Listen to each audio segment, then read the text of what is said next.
Hello दोस्तों, my name is Virendra and welcome back my YouTube channel syllabus educator commerce में। दोस्तों, हम लोग पढ़ रहे थे कक्षा 12वीं का अध्याय 5 पुनर्गठन, साझेदार का अवकाश ग्रहण एवं मृत्यु को, जिसमें से हमने क्वेश्चन नंबर 23 तक पूरा सॉल्व कर रखा था। अब उसी में से हम लोग आगे देखेंगे क्वेश्चन नंबर 24 और क्वेश्चन नंबर 25 को। तो चलिए देखते हैं क्वेश्चन नंबर 24 में क्या दिया हुआ है। पुनर्मूल्यांकन खाता एवं पूंजी खाता तथा चिट्ठा बनाने के लिए। तो इसमें क्वेश्चन नंबर 24 में हिमांशु, गगन और नमन साझेदार है करके दिया हुआ है, जो कि बहुत ही ज़्यादा सरल है और ये उतना ज़्यादा जो है क्वेश्चन एग्जाम में आता नहीं, तो इसीलिए मैं इसको छोड़ रहा हूँ और क्वेश्चन नंबर 25 को बता रहा हूँ। क्वेश्चन नंबर 25 है, रवि, सोम और मंगल 2:3:5 के अनुपात में साझेदार हैं। और ये वाला क्वेश्चन जो है बहुत ज़्यादा एग्जाम में पूछा भी गया है। ठीक है दोस्तों, तो चलिए क्वेश्चन नंबर 25 को मैं आगे आपको बता रहा हूँ। तो क्वेश्चन नंबर 25 जो है आपको स्क्रीन पर दिख रहा होगा, एक बार आप लोग मिलान कर लीजिए। चलिए, हो गया। चलिए दोस्तों, क्वेश्चन नंबर 25 को मैंने यहाँ पास बना रखा है क्योंकि आपका ज़्यादा टाइम वेस्ट ना हो, इसलिए चलिए देखते हैं इसमें क्या क्या बनाना है। इसमें हमें पुनर्मूल्यांकन खाता एवं पूंजी खाता और साथ में हमें चिट्ठा बनाना है। चलिए बनाते हैं। क्वेश्चन नंबर 25, लाभ हानि संयोजन खाता। देखो, लाभ हानि संयोजन खाता को क्या बोला जाता है? पुनर्मूल्यांकन खाता। तो यहाँ पास लाभ हानि संयोजन खाता का जो है फॉर्मेट बना लेंगे, विवरण, राशि, विवरण और राशि, इधर विकलन और इधर समाकलन। अब इसमें देखना दोस्तों, ये जो है पुनर्मूल्यांकन खाता या लाभ हानि संयोजन खाता, ये किससे बनता है? तो ये हमेशा संयोजन से बनता है। जो क्वेश्चन में संयोजन दिया रहेगा उसी से हम लोग आगे इसको बनाएंगे। चलिए दोस्तों, तो देखो पहला में क्या दिया हुआ है, भवन व फर्नीचर में 5% की वृद्धि। भवन में भी वृद्धि होगी और फर्नीचर में भी 5% की वृद्धि होगी। तो संपत्ति का मूल्य अगर बढ़ता है तो किधर लिखते हैं? समाकलन साइड। तब समाकलन साइड में लिख देंगे भवन खाता को। भवन कितना है हमारे पास? पुराना चिट्ठा में देखना कितना है? 40,000। कितना प्रतिशत बढ़ाने के लिए वाला है? 5%। तो गुणा कर देंगे 5/100। यहाँ 2 जीरो कट गया, यहाँ 2 जीरो कट गया। 400 को अगर 5 से गुणा करें तो कितना जाएगा? 2000। वैसे हम लोग फर्नीचर कर लेते हैं। फर्नीचर खाता को, फर्नीचर की राशि कितना दिया हुआ है? 20,000। गुणा कर लेंगे कितना? 5%, मतलब 5/100। यहाँ 2 जीरो कट गया, यहाँ 2 जीरो कट गया। 200 को 5 से गुणा करें तो कितना जाएगा? 1000। चलिए आगे पढ़ते हैं। देनदारों पर 10% अशुद्ध ऋण संचय किया। अब क्या किया है? देनदार पर 10% अशुद्ध ऋण संचय करना है। वो किधर आता है? विकलन साइड। इधर लिख देंगे अशुद्ध ऋण संचय खाता से। देनदार का अमाउंट देखो कितना है? देनदार दिया है 15,000, गुणा कितना प्रतिशत? 10%। गुणा कर देंगे 10/100। यहाँ से एक जीरो कट गया, यहाँ से एक जीरो कट गया, यहाँ से एक जीरो कट गया, यहाँ से एक जीरो कट गया। कितना बचा? 1500। यहाँ लिख देंगे 1500। चलिए आगे पढ़ते हैं। लेनदारों पर 5% कटौती। अब क्या हुआ है? लेनदारों पर जो है 5% कटौती हुआ है। तो जब देनदार इधर आ गया तो लेनदार किधर आएगा? लेनदार इधर आएगा, मतलब समाकलन साइड। यहाँ लिख देंगे लेनदारों पर बट्टा खाता को। देखो लेनदार की राशि कितना दिया हुआ है? लेनदार दिया हुआ है 12,000। कितना प्रतिशत बोला है? 5% कटौती। 5/100 कर लेंगे। यहाँ 2 जीरो कट गया, यहाँ 2 जीरो कट गया। 120 को अगर 5 से गुणा करें तो कितना जाएगा? 12×5 = 60, मतलब और एक जीरो और है, कितना जाएगा? 600। चलिए आगे पढ़ते हैं। वैधानिक व्यय कितना दिया है? 200। खर्च कितना दिया है? 200। तो यहाँ क्या आ जाएगा? ये किधर आता है?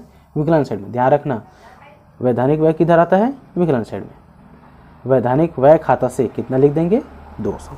और कुछ बचा है क्या? अब नहीं बचा है, केवल इतना ही था हमारे पास संयोजन में। अब हम लोग क्या करेंगे? समाकलन की राशि को पूरा जोड़ेंगे और विकलन की राशि को पूरा जोड़ेंगे। जिधर राशि कम होगी उधर क्या चला जाएगा? साझेदारों के पूंजी खाता से। विकलन साइड कब है तो विकलन साइड लाभ आ जाएगा, अगर इधर कम रहता तो इधर हानि आता। ठीक है दोस्तों, चलिए देखते हैं। इधर अगर हम लोग जोड़ा तो कितना आ गया? टोटल 3600। इधर जब जोड़ा तो कितना आ गया? 3600। जबकि इधर कितना था? मात्रा इस दोनों को बस एंट्री हुआ था, कितना था? 1700 था। तो इधर कम है विकलन साइड, तो विकलन साइड कम है तो इधर क्या जाएगा? साझेदारों के पूंजी खाता से लाभ। लाभ कितना का हो रहा है? तो इस 3600 में इस दोनों को हम लोग क्या कर देंगे? घटा देंगे। 3600 में 1700 को घटा दो, कितना जाएगा? 1900।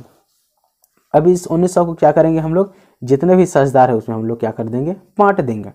चलिए 3600 में जब हमने 1700 घटाया तो हमारे पास आ गया 1900। अब इस 1900 को हम लोग तीनों साझेदार में बांट देंगे। किस अनुपात में बांटेंगे? देखो क्वेश्चन में दिया हुआ है 2:3:5 में। चलिए बांटते हैं। तो रवि का पहले बांटते हैं। रवि बराबर 1900 गुणित 2/10 हो जाएगा। देखो 2:3:5, 2 3 5 और 5 5 10, 2/10 हो जाएगा। एक जीरो यहाँ से कट गया, एक जीरो यहाँ से कट गया। 190 को 2 से गुणा करो तो कितना जाएगा 380। वैसे सोम का बनाएंगे, सोम का अगर 1900 को बांटेंगे तो कितना हो जाएगा, सोम का कितना है 3/10। यहाँ देखो 3/10, तो एक जीरो कट गया, यहाँ से एक जीरो कट गया, 19 दिए कितना हो जाएगा 57। एक जीरो है तो एक जीरो लगा देंगे। सोम का कितना आ गया 570। अब उसी मंगल का निकालेंगे, 1900 गुणा यहाँ से देखो कितना है मंगल का 5/10 हो जाएगा। एक जीरो यहाँ कट गया, एक जीरो यहाँ कट गया, 19 5 95 और एक जीरो का एक जीरो। तो रवि का कितना आ गया 380, यहाँ लिख देंगे 380। सोम का कितना है 570, सोम को लिख देंगे 570। मंगल का कितना है 950, तो मंगल को लिख देंगे यहाँ पास 950 रुपये। अब क्या कर देंगे, समाकलन साइड को टोटल जोड़ देंगे 3600 और विकलन साइड को जोड़ देंगे टोटल 3600।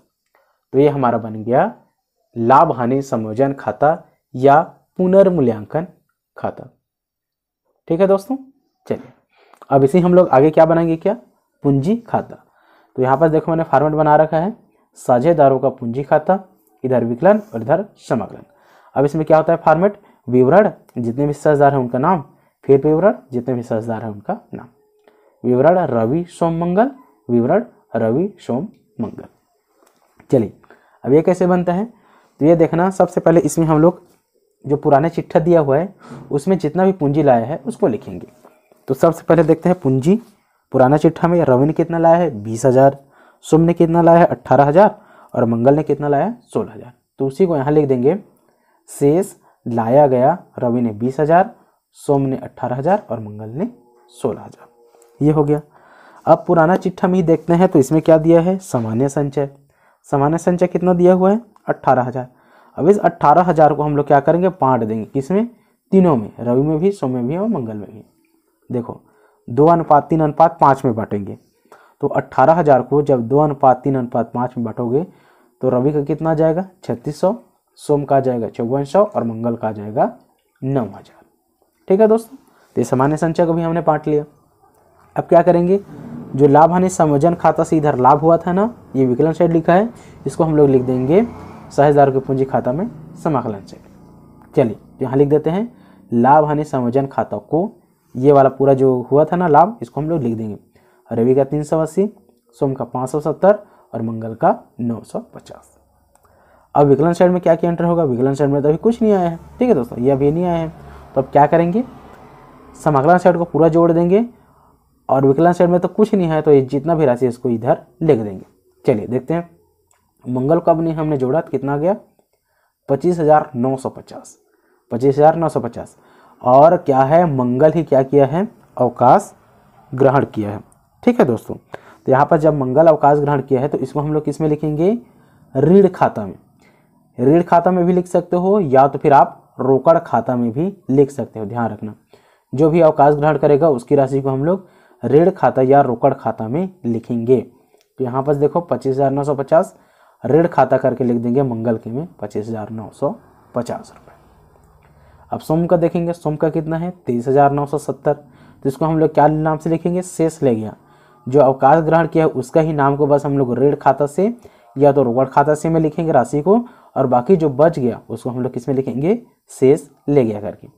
तो शेष ले गया में सोम का कितना आ गया 23,970, इस राशि को डायरेक्ट यहाँ लिख देंगे। रवि का वैसे जोड़ लेंगे, कितना हो जाएगा 23,980। इस 23,980 को डायरेक्ट हम लोग शेष ले गया करके रवि के में लिख देंगे 23,980। ठीक है दोस्तों, अब इधर भी जोड़ लेंगे, मंगल के में आ जाएगा 25,950, सोम के में आ जाएगा 23,970 और रवि के में आ जाएगा 23,980। देखो दोस्तों, यहाँ पर मैंने नोट करके भी लिखा है, अवकाश ग्रहण करने वाले साझेदार को भुगतान उपर्युक्त समायोजन के बाद वास्तविक राशि ज्ञात कर ली जाती है। क्या करना है, देखना ध्यान से पढ़ना। अवकाश ग्रहण करने वाले साझेदार को भुगतान उपर्युक्त समायोजन के बाद वास्तविक राशि ज्ञात कर ली जाती है, तदपश्चात उसे नगद भुगतान कर दिया जाता है। नगद भुगतान करेंगे तो रोकड़ खाता या फिर उसके ऋण खाते में अंतरण कर दिया जाता है।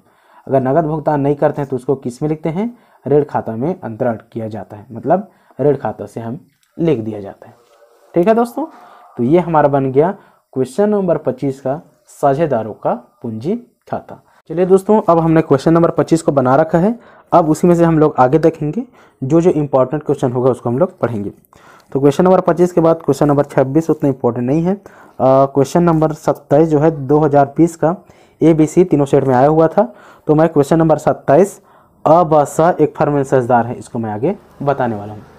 तो आपको स्क्रीन पर जो है क्वेश्चन दिख रहा होगा, एक बार आप लोग मिलान कर लीजिए। अ ब स तथा एक फर्म में सजेदार है। ठीक है दोस्तों, क्वेश्चन मिलान कर लिए। चलिए अब इसको हम लोग आगे बनाते हैं। चलिए, आपका ज़्यादा टाइम वेस्ट ना हो इसलिए मैंने इसको भी बना रखा है। चलिए तो कैसे बनाते हैं उसको मैं आपको बताता हूँ। इसमें हमें क्या क्या बनाना है, पुनर्मूल्यांकन खाता बनाना है, साझेदारों की पूंजी खाता बनाना है, और स को रकम चुकाने के बाद फर्म का चिट्ठा, मतलब हमें चिट्ठा भी बनाना है। चलिए दोस्तों, तो सबसे पहले यहाँ पर देखो मैंने क्वेश्चन नंबर 27 के लिए पुनर्मूल्यांकन का खाता का प्रारूप बना रखा है।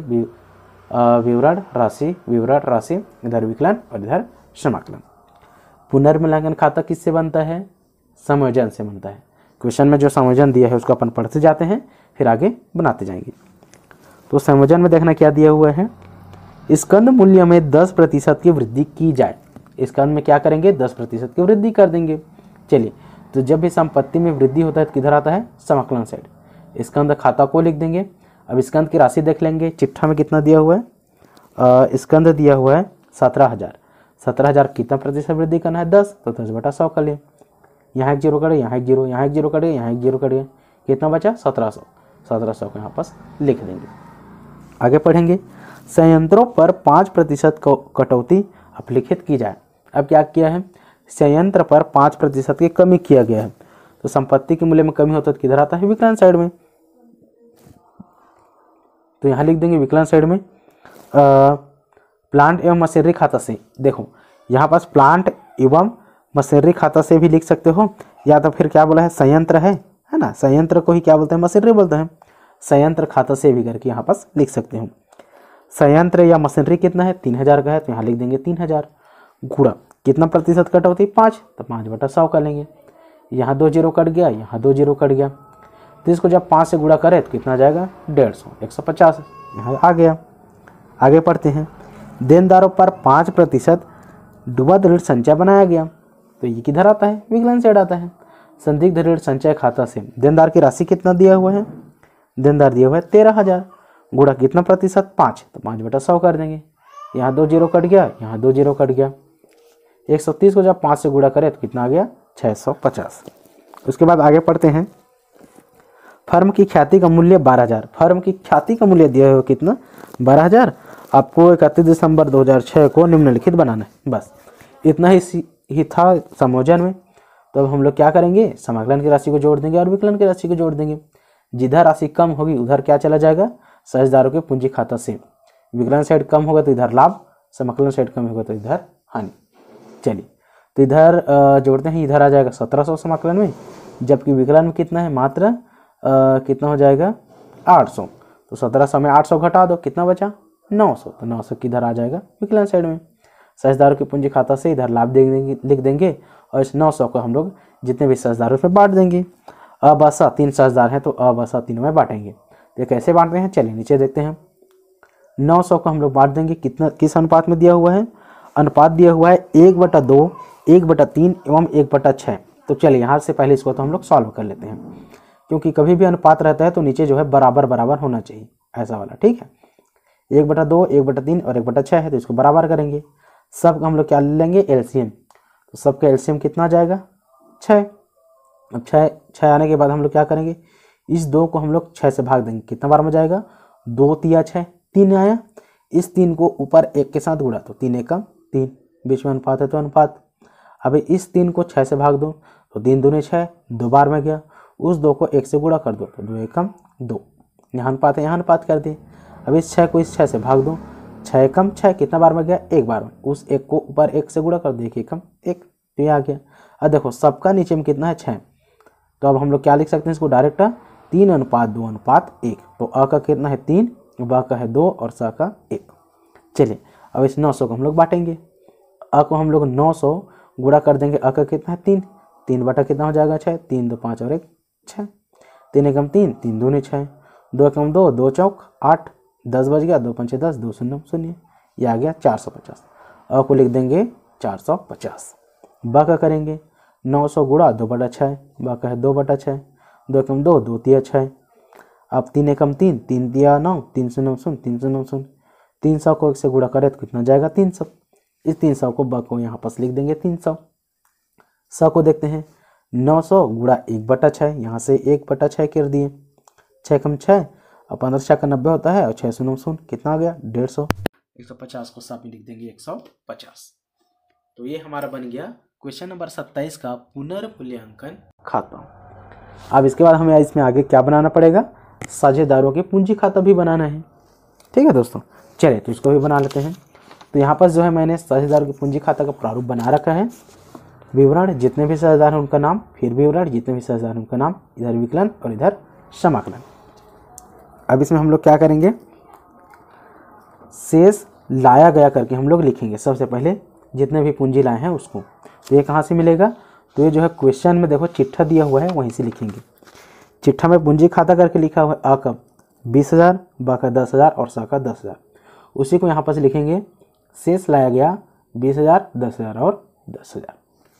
उसके बाद चिट्ठा में ही क्या दिया है, सामान्य संचिति मतलब सामान्य संचय, तो इसको भी हम लोग क्या करते हैं बांटते हैं। यहाँ लिख देंगे सामान्य संचय खाता को, सामान्य संचय कितना है 12,000 है, तो इस 12,000 को हम लोग बांट देंगे किस अनुपात में, 3:2:1 में। चलिए दोस्तों, तो अगर हम लोग इसको अगर बांटते हैं तो इसमें कितना जाएगा, अ का आ जाएगा 6,000, ब का आ जाएगा 4,000 और स का कितना जाएगा 2,000। ठीक है दोस्त, चलिए अब आगे देखते हैं। आगे जो यहाँ पर पुनर्मूल्यांकन खाता हमने बनाया है, इधर लाभ हुआ था, इसी लाभ को हम लोग क्या करेंगे इधर समाकलन साइड में लिखेंगे। ये विकलन साइड में आया है लाभ, उसको हम लोग क्या करेंगे समाकलन साइड में लाभ लिखेंगे, किस नाम से, पुनर्मूल्यांकन खाता के नाम से। पुनर्मूल्यांकन खाता को अ के में डाल देंगे 450, तो यहाँ 450, ब के में 300 है तो यहाँ लिख देंगे ब के में 300, स के में 150 है तो यहाँ लिख देंगे स के में 150। ठीक है दोस्तों, अब इतना करने के बाद क्या करेंगे, जो फर्म की ख्याति है उसको भी बांटेंगे। देखो इतना ही करेंगे है ना, इतना करने के बाद ये तीनों को हमने किया है, इधर और इधर का एंट्री भी नहीं हुआ है, तो ये सब एंट्री कहाँ से होगा, चलिए नीचे बताता हूँ। इसमें हमारे पास क्वेश्चन में क्या दिया है, फर्म की ख्याति दे दिया गया है। ठीक है, तो फर्म की ख्याति में हम लोग क्या करेंगे, जो अवकाश ग्रहण करता है उसको पहले हम लोग देंगे कि भाई फर्म की ख्याति इतना है, इसमें से आपका जो अवकाश ग्रहण कर रहा है उसका हिस्सा इतना आएगा। अब उसका अवकाश ग्रहण किया है, उसको हिस्सा आने के बाद उस हिस्सा को जो बचे हैं वो साझेदार को हम लोग बांट देंगे। चलिए आगे करके देखते हैं। फर्म की ख्याति कितना दिया हुआ है 12,000। अब इस 12,000 को हम लोग क्या करेंगे, स अवकाश ग्रहण करता है तब स का हिस्सा, तो 12,000 गुणा स का कितना है, अब स का 1/6, तो 1/6 कर लिया, 6 कम 6 और 6 दूने 12, 6 शून्य शून्य, 6 शून्य शून्य, 6 शून्य शून्य, स का हिस्सा कितना आ गया 2,000। अब इसी 2,000 को हम लोग क्या करेंगे, जो पुराने जो बचे हैं उस साझेदार में हम लोग बांट देंगे। चलिए बांटते हैं, तो अ का हिस्सा 2,000 गुणा 3/5। अब देखो यहाँ से 3:2:1 था, स तो यहाँ से अवकाश ग्रहण कर लिया, अब कितना बचा 3:2, तो इसी 3:2 में हम लोग इस 2,000 को बांटेंगे, तो यहाँ हो जाएगा 3/5, 5 एकम 5, 5 चौक 20, 5 शून्य शून्य, 5 शून्य शून्य, 400 को 3 से गुणा करो तो कितना आ जाएगा 1200। अ का हिस्सा कितना आ गया 1200। अब इसी ब का देखते हैं, ब का हिस्सा 2,000 गुणा यहाँ से 2/5, 5 एकम 5, 5 चौक 20, 5 शून्य शून्य, 5 शून्य शून्य, 400 को 2 से गुणा करो तो 4 दूने 800। अब देखो दोस्तों इसको कैसे लिखना है उसको बता रहा हूँ। अ के में कितना आ गया 1200, बाकी में 800। यहाँ लिखेंगे अ के पूंजी खाता को, लेकिन किस में लिखेंगे स में, ध्यान देना स का ही हम लोग बांटे हैं, तो यहाँ पर लिखेंगे अ के पूंजी खाता को, स में लिख देंगे कितना 1200। यहाँ पर फिर लिखेंगे बी या ब के पूंजी खाता को कितना है 800, स में लिख देंगे 800। ठीक है दोस्तों, क्योंकि नाम के सामने नाम में ही नहीं लिख सकते। यहाँ पर जैसे ए के पूंजी खाता से है तो ए के में ही राशि ऐसे हम लोग नहीं लिख सकते, उसी के नाम से नहीं आता, ध्यान रखना। ए के नाम से लिखे हैं या बी के नाम से लिखे हैं, इसको हम लोग किसको देखेंगे, अवकाश ग्रहण कर रहे हैं उसमें हम लोग राशि को लिखेंगे। और सेम इसी राशि को हम लोग विकलन साइड में लिखेंगे, लेकिन इस बार किस नाम से लिखेंगे, इस बार सी या स के नाम से लिखेंगे। सी के पूंजी खाता से अ के में लिख देंगे 1200 और बाकी लिख देंगे 800 और सा के में कर देंगे डैश। ध्यान देना इसी दोनों को लिखे हैं, बस लिखने का तरीका अलग है। विकलन साइड में ए के पूंजी खाता रहेगा लेकिन सा के में लिखेंगे, बी के पूंजी खाता रहेगा लेकिन सा के में लिखेंगे, और सेम राशि को विकलन साइड लिखेंगे लेकिन नाम चेंज हो जाएगा। इस बार सी के पूंजी खाता लिखेंगे लेकिन राशि किस में लिखाएगा, अ के में और बा के में। ठीक है दोस्तों, अब इतना हो जाने के बाद हम लोग क्या करेंगे, समाकलन साइड की राशि को जोड़ देंगे और विकलन साइड की राशि को जोड़ देंगे। जिधर राशि कम रहेगा उधर चला जाएगा, शेष ले गया।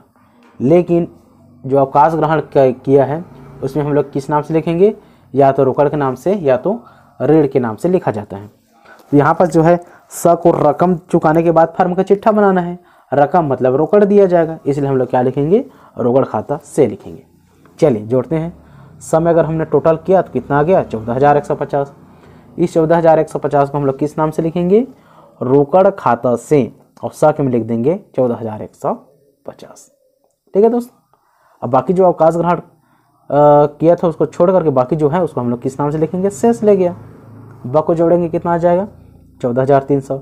इस 14,300 में इस 800 को घटा दो, कितना बचा, 13,500। उसको हम लोग यहाँ पर से लिख देंगे इस नाम से, शेष ले गया के नाम से। अब के में देखेंगे 26,450। 26,450 में 1200 को घटा देंगे, कितना जाएगा, 25,250। इसको हम लोग किस नाम से लिख रहे हैं, शेष ले गया के नाम से लिख रहे हैं। तो ये हमारा बन गया क्या, साझेदारों की पूंजी खाता। ठीक है दोस्तों, अब इसी में हमें क्या बनाएंगे, आगे हमें बनाना है चिट्ठा। चलिए दोस्तों, तो यहाँ पर जो है मैंने चिट्ठा बना रखा है। आर्थिक चिट्ठा 31 दिसंबर 2006 को समाप्त होने वाले वर्ष के लिए दायित्व राशि, संपत्तियां राशि। ये सबसे सरल होता है आर्थिक चिट्ठा। देखिए दोस्तों, ये किससे बनता है, ये जो पुराने चिट्ठा में जैसा जैसा दिया है उसी से ये बनता है। बस जिसमें कमी हो इसमें माइनस कर देंगे, जिसमें वृद्धि हो इसको बढ़ा देंगे। ठीक है दोस्तों, चलिए सबसे पहले हम लोग कहाँ से स्टार्ट करेंगे, संपत्ति साइड में। संपत्ति साइड में पुराने चिट्ठा में देखना क्या दिया हुआ है, रोकड़ दिया हुआ है 15,600, तो रोकड़ लिख लेंगे 15,600। अब इसमें क्या करेंगे, इस रोकड़ में से 100 को भी तो चुकाया गया है, यहाँ पर क्वेश्चन में लिखा है स्पष्ट, 100 को रकम चुकाने के बाद हम लोग चिट्ठा बना रहे हैं। तो रोकड़ हमारे पास 15,600 है, इसमें से हम लोग क्या करेंगे, 14,150 100 को हम लोग चुका देंगे। ये 14,150 कहाँ से पता चला, तो यहाँ देखना 14,150 यहाँ से हम लोग उसको देने वाले हैं 14,150। अवकाश ग्रहण किया है उसके बाद इसको हम लोग 14,150 चुकाने वाले हैं। इसी को हम लोग क्या करेंगे, हमारे पास रोकड़ है ऑलरेडी, तो उसमें से हम लोग क्या कर देंगे, चुका देंगे, मतलब माइनस कर देंगे। माइनस कर देंगे, कितना जाएगा, 14,50। उसके बाद आगे पढ़ेंगे। विविध देनदार दिया है 13,000। तो विविध देनदार में क्या हुआ था, संदिग्ध ऋण संचय हुआ था, तो माइनस हो जाएगा। विविध देनदार 13,000 माइनस कर देंगे संचिति, कितना, 650। ये सब कहाँ से आ रहे हैं, तो ये हमें पुनर्मूल्यांकन खाता में जो बनाए थे यहाँ से देखना, वहीं से हम लोग लिखते जा रहे हैं। इधर का माइनस हो जाएगा और इधर वाला प्लस होगा। चलिए माइनस कर दिए, कितना जाएगा, 12,350। आगे देखते हैं। आगे स्कंध दिया हुआ है कितना, 17,000। स्कंध में क्या हुआ था, वृद्धि हुआ था। ठीक है, यहाँ देखो स्कंध खाता को, इधर वृद्धि हुआ था 1700, इसमें क्या होगा, 1700 जुड़ जाएगा, कितना हो जाएगा, अब ये हो जाएगा आपका 18,700। ठीक है दोस्तों, अब आगे देखते हैं। संयंत्र, संयंत्र कितना दिया हुआ है, 3,000। तो 3,000 इसमें क्या हुआ था, कमी, तो माइनस कर देंगे, 150 का कमी हुआ था, तो यह हो जाएगा 2,850। आगे है उपस्कर 3,500, इसमें कुछ भी नहीं हुआ तो डायरेक्ट लिख दो उपस्कर का 3,500। भवन 11,500, इसमें भी कुछ नहीं हुआ था तो डायरेक्ट लिख दो 11,500। ठीक है दोस्तों, संपत्ति साइड का पूरा एंट्री हो गया। अब आते हैं दायित्व साइड। दायित्व में देखना लेनदार दिया हुआ है, तो लेनदार कितना है, 8,000, डायरेक्ट लिख दो 8,000। बैंक अधिविकर्ष कितना दिया है, 3,600, बैंक अधिविकर्ष करके लिख दो डायरेक्ट है 3,600। उसके बाद सामान्य संचिति, तो सामान्य संचय को हमने साझेदार पूंजी खाता में बांट रखा है, तो इसमें जो है इसका एंट्री नहीं होगा। उसके बाद है पूंजी खाता। तो पूंजी खाता में अब हम लोग क्या करेंगे, जो बचे साझेदार है उसको लिखेंगे। तो अ 25,250 और ब का 13,500। ये दोनों राशि कहाँ से आया, तो ये आया आपका साझेदारों की पूंजी खाता में, यहाँ से शेष ले गया। इसी की राशि को हम लोग वहाँ पर लिख रहे हैं। ठीक है दोस्तों, तो यहाँ पर हम लोग लिख रहे हैं आ के 25,250, बाकी में 13,500, दोनों को जोड़े तो आ गया 38,750। अब हम लोग क्या करेंगे, संपत्ति साइड की राशि को टोटल जोड़ेंगे तो आ गया 50,350 और दायित्व साइड की राशि को जोड़ेंगे तो कितना आ गया 50,350। आर्थिक चिट्ठा में हमेशा दोनों साइड की राशि जो है बराबर आनी चाहिए दोस्तों।